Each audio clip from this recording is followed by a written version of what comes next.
না। কে কে কে এটা কে কে? আমার আল্লাহ বলে এটা হলো আমার প্রকৃত বান্দা, বান্দিরে বান্দা। এরা অজ্ঞ ব্যক্তিদের সঙ্গে, মূর্খ ব্যক্তিদের সঙ্গে ওদের অপবিত্র জুবানে এরা এদের পবিত্র জুবানকে অপবিত্র করবে না, মিথ্যা বলবে না, বিফাইশ কথা বলবে না। যারা আল্লাহর প্রকৃত বান্দা বান্দি হবে। এবার বলেন আমি আপনি আমার আপনার জুবানকে কতটা কন্ট্রোল করি? একটু চিন্তা করেন রে মা। জুবানকে কন্ট্রোল করতে হবে। যারা আল্লাহর প্রকৃত বান্দা বান্দে হবে, আমার আল্লাহ যাদেরকে জান্নাতের উত্তরাধিকারী বানাবেন, জান্নাতের মেহমান যাদের বানাবেন, এদের পবিত্র জুবান, এদের জুবানটা পবিত্র থাকবে। অজ্ঞ মূর্খ ব্যক্তিদের সঙ্গে এরা ঝগড়ায় লিপ্ত হবে না। ওদের সঙ্গে এদের পবিত্র জুবানকে অপবিত্র করবে না, সদাই জুবানের হেফাজত করবে। এই জন্য নবী আমার বলেছেন যে উম্মতি আমার দুটো জিনিসের জামিন হয়ে যাবে, দুটো জিনিসের সংরক্ষণকারী হবে। যে তার দুটো জিনিসকে সংরক্ষণ করবে, আমি নবীজি তাকে জান্নাতে নিয়ে যাব। এটা ওয়াদা করলাম, তার জন্য জামিন হয়ে যাব। আমি নবীজি সঙ্গে নিয়ে তারে জান্নাতে প্রবেশ করব। এই আল্লাহর গোলাম দুটো জিনিস কি? নবীজি বলেন মাইয়াজমান মা বাইনা লিহিয়াইহি ওয়া মা বাইনা রিজলাইহি আজমান লাহুল জান্নাহ। হাদিসটা একটু আমি ভুলে যাচ্ছে। বিশ্বনবী সাল্লাল্লাহু আলাইহি ওয়াসাল্লাম বলেন দুটো জিনিস, একটা হলো তার হলো জুবান, দ্বিতীয়টা হলো লজ্জাস্থান। এই দুটো জিনিসের যে জামিন হয়ে যাবে, বিশ্বনবী বলেন দুটো জিনিসের যে হেফাজত করবে, আমি নবীজি তার জন্য জামিন হয়ে যাব, তাকে জান্নাতে নিয়ে যাব, তাকে জান্নাতে সঙ্গে নিয়ে যাব। তাহলে জুবানকে কন্ট্রোল করবে কে? যে আল্লাহর প্রকৃত বান্দা বান্দে হবে। বাপজান, আরেকটা হাদিস আল্লাহ নবী সাল্লাল্লাহু আলাইহি সাল্লাম বলেছেন, আল্লাহর নবীকে জিজ্ঞাসা করা হলো বিশ্ব নবীকে, ইয়া রাসূলুল্লাহ, আল্লাহর নবী জান্নাতে নিয়ে যায় এমন কিছু আমল বলেন, কি এমন জিনিস আছে যা আমাদেরকে জান্নাতে বেশি নিয়ে যাবে, জান্নাতের পথে নিয়ে যাবে, জান্নাতের দিকে নিয়ে যাবে? আল্লাহর নবী বলেছিলেন তাকওয়াল্লাহি ওয়া হুসনুল খুলুক। আল্লাহর নবী সাল্লাল্লাহু আলাইহি ওয়াসাল্লাম বলেছিলেন তাকওয়া। একটা হলো তাকওয়া, দ্বিতীয়টা হলো উন্নত চরিত্র।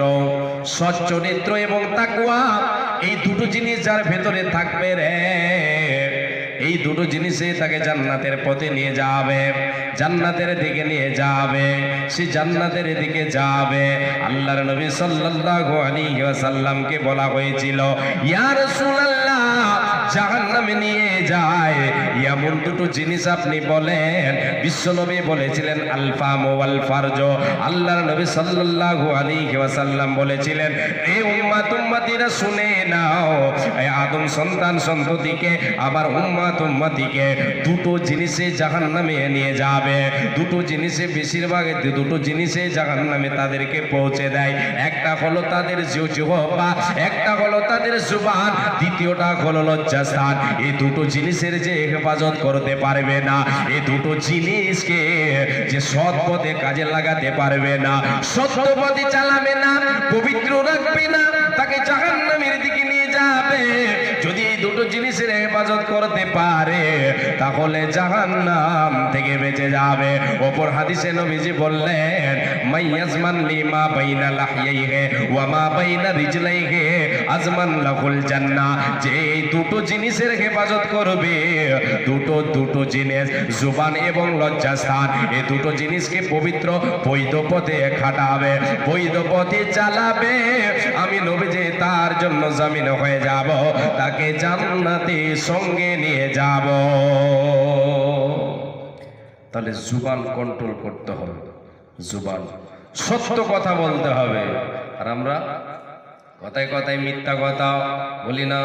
আমাদের যে সারা জীবন আমরা সারা দিন যে কথাগুলো বলি, অনেক কথা আমাদের মিথ্যা থাকে।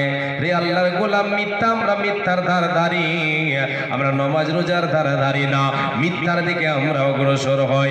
সদাই যেন আমাদের আমি আপনি আমার আপনার জুবানকে অপবিত্র করে দে, মিথ্যা কথা বলি, গালি গোলাজ করে।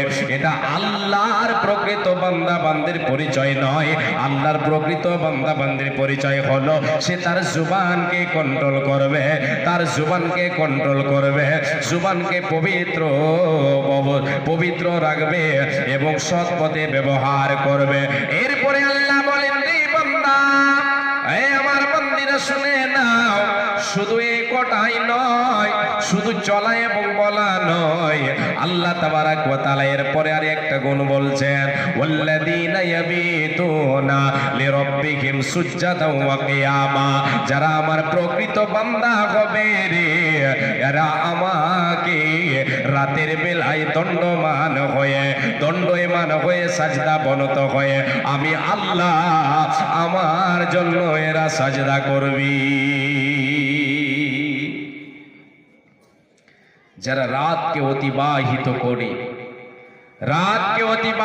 করে সাজদা বনত এবং দণ্ডমান হয়ে রাতকে যারা অতিবাহিত করে, এরা আল্লাহর প্রকৃত বান্দা এবং বান্দি। রাতের বেলায় আল্লাহ তাবারাক ওয়া তাআলার সঙ্গে সম্পর্ক রাখবে বেশি।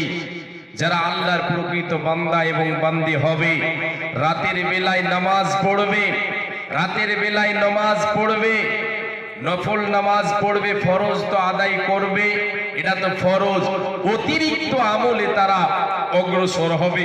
রাতের নামাজকে তারা আঁকড়ে ধরবে, তাহাজ্জুদ আঁকড়ে ধরবে। রাতের বেলায়, রাতের অন্ধকার রাত যত গভীর হবে, আল্লাহর প্রকৃত বান্দা এবং বান্দির সম্পর্ক আল্লাহর সঙ্গে তত বেশি হবে। আল্লাহ তাবারাক ওয়া তাআলা বলেন, যারা রাতকে অতিবাহিত করে সাজদা বনত হয়ে দণ্ডমান হয়ে জিকির আজকারে রাতকে অতিবাহিত করে, এরা হলো আমার প্রকৃত বান্দা বান্দে। এ মায়া আমার বোন, আল্লাহ তাবারাক ওয়া তাআলা অন্য আয়াতে বলেন, কানু কলিলাম মিনাল লাইলি মা ইয়াহজাউন ওয়া বিল আসহারি হুম ইস্তাগফিরুন। আল্লাহ রাব্বুল আলামিন বলেন, ওরা কারা রে? আল্লাহ তাআলা বলেন, ওরা রাতের বেলায় আমার যারা প্রকৃত বান্দা বান্দী হবে, এরা রাতের বেলায় বিছানার সঙ্গে সম্পর্ক রাখবে কম, যতটা ঘুমের দরকার ঘুমের টাইমে ঘুম তাদের হবে। এবার অতিরিক্ত এরা ঘুমাবে না, রাতের বেলায় বিছানা ত্যাগ করে আমি আল্লাহ আমার সঙ্গে সম্পর্ক করবে। শেষ রাতে আমার কাছে এরা ইস্তেগফার করবে। আল্লাহর যারা প্রকৃত বান্দা বান্দী হবে, এরা রাতের বেলায় আল্লাহকে ডাকবি, আল্লাহর সঙ্গে সম্পর্ক করবি। আল্লাহকে ডাকবে কোন সময়? রাতের বেলায় ডাকবে। এবার বলবেন, সারা রাত কি আমি আল্লাহকে ডাকবো? না, সারা রাত ডাকতে হবে না। আল্লাহর প্রকৃত বান্দা বান্দী হতে চাইলে, এই গুণ যদি আমি আমার আপনার জীবনে ফোটাতে চাই, সারা রাত কি আল্লাহকে ডাকতে হবে না। রাতকে আল্লাহ ঘুমের জন্য বানিয়েছেন, ঘুমাতে হবে আপনাকে, এশার পরে ঘুমিয়ে যেতে হবে। ঘুমের সময় আপনি ঘুম দেবেন। এবার যে সময় আমার আল্লাহ ডাক দেবেন, সে সময় আল্লাহ তাআলার ডাকে সাড়া দিতে হবে। বিশ্বনবী দয়ার কান্ডারি বলেছেন, রে উম্মত উম্মতিরা শুনে নাও, আল্লাহ তাআলা প্রতিদিন গিয়ে রাতের বেলায় রাতকে 3 ভাগ করে শেষ ভাগে সপ্তম আসমান থেকে এ দুনিয়ার আসমানে চলে আসি। হাদিস, ইয়ানজিলু রাব্বুনা তাবারাকা ওয়া তাআলা কুল্লা লাইলাতিন ইলাস সামাইদ দুনিয়া হিনা ইয়াবকা তুলুতুল লাইলিল আখির ইয়াকুলু মাইয়াদউনি ফাস্তাজিব লাহু মাইয়াসআলুনি ফাউতিয়াহু মাইয়াস্তাগফিরুনি ফাগফির লাহু। আমার আল্লাহ বলে, আমার নবী বিশ্বনবী দয়ার কান্ডারে বলেন, এ উম্মত উম্মতিরা শুনে নাও, প্রতিদিন গিয়ে রাতের বেলায় রাতটাকে 3 ভাগ করে শেষ ভাগে এ আমার মা আমার বোন ভাই বাবা যান রাতকে 3 ভাগ করবেন কেমন করে মাগরিব থেকে নিয়ে শুরু হয়ে গেল রাত ফজরের আযান পর্যন্ত এটা হলো রাতের টাইম এই টাইমকে আপনি 3 ভাগ করেন 3 ভাগ করে শেষের ভাগে 12টার পরে কখনো 12টা হবে তো কখনো 1টা হবে এই শেষের ভাগে আমার আল্লাহ প্রতিদিন রাতে এসে ডাক দেন 3খানা কথা আল্লাহ তাআলা বলে টাইম এখনো হয়নি এই টাইমটা প্রায় এখন আরো 1.5 ঘন্টা পরে আসবে কম বেশি আল্লাহ তাআলা আসবেন সপ্তম আসমান থেকে দুনিয়াবি আসমানে যে আসমান আমার আপনার মাথার উপরে এই আসমানে আল্লাহ তাআলা আসবেন আরশে আজিম থেকে এসে ডাক দিবেন বলবেন প্রথম কথা যেটা বলতে থাকেন মাইয়াদুনি ফাস্তাজিব লাহু কে আছো বান্দা এসো আমাকে ডাক দাও এসো আমাকে ডাক দাও আমাকে ডাকো আমার কাছে দোয়া করো আমি আল্লাহ তোমার ডাকে সাড়া দেব তোমার দোয়া কবুল করব তুমি আমার কাছে দোয়া করো রে তুমি আমাকে ডাকো রে আমি আল্লাহ তোমার ডাকে সাড়া দেব দ্বিতীয় নাম্বার কথা আল্লাহ বলেন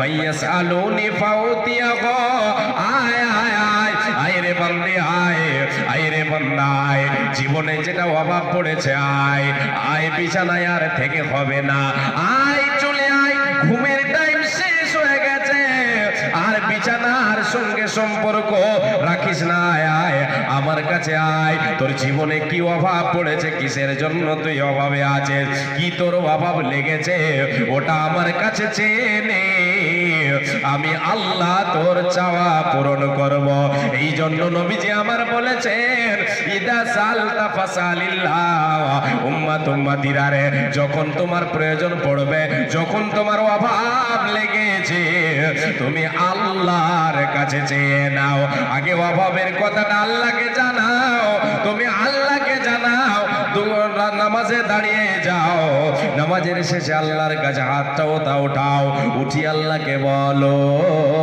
রে আল্লাহ এই জিনিসের অভাব পড়েছে এটার ব্যবস্থা আল্লাহ তুমি করে দাও আবার আল্লাহ তার ব্যবস্থা করে দেবেন রব্বুল আলামিন বলেন আল্লাহ তাআলার নবী বলছেন আল্লাহ তাআলা দ্বিতীয় কথা যেটা বলতে থাকেন মাইয়াসআলুনি ফাউতিয়াহু আই বান্দা এসে আমার কাছে চেয়ে নে আমি আল্লাহ তোর চাওয়া পূরণ করব তুই যা চাইবি যা সওয়াল করবি সেটা আমি পূরণ করব কিন্তু হতভাগা মুসলমান আমি আপনি আল্লাহর কাছে চাইতে জানলাম না পারলাম না জানলাম না তৃতীয় নাম্বার আমার আল্লাহ যে কথাটা বলেন মাইয়াস্তাগফিরুনি ফাগফির লাহু কে আছো বান্দা জীবনে অনেক গুনাহ করেছো পাপের বোঝা দাঁড় করে দিয়েছো তোমার জীবনে অনেক পাপ হয়ে গেছে তুমি শয়তানের ফেরে পড়ে পাপ করেছো এসো রে বান্দা এসো রে বান্দি সারাদিন তোমার যে পাপ হয়েছে রাতের অন্ধকারে পাপ করেছো গোপনে পাপ করেছো কেউ জানে না আমি আল্লাহ জানি রে বান্দা আমি জানি রে বান্দি আয় অন্ধকারে আয় এসে আমাকে ডাক আমার কাছে তওবা কর আমার কাছে ইস্তেগফার কর আমি আল্লাহ তোর জীবনের গুনাহ মাফ করে দেব ক্ষমা করে দেব আল্লাহ তুমি ক্ষমা করো অপরাধ আমার বেকাচায় বারে বার আল্লাহ তুমি ক্ষমা করো অপরাধ আমার আল্লাহ তুমি ক্ষমা করো অপরাধ আমার বেকাচায় বারে বার আল্লাহ তুমি ক্ষমা করো অপরাধ আমার অসংখ্য গুনাহ করেছি নরকের পথ বেছে নিয়েছি নিজ গুণে হারাইছি প্রভু নিজ দোষে হারাইছি প্রভু জান্নাত তোমার বেকা চাই বারে বার আল্লাহ তুমি ক্ষমা করো অপরাধ আমার আল্লাহ তুমি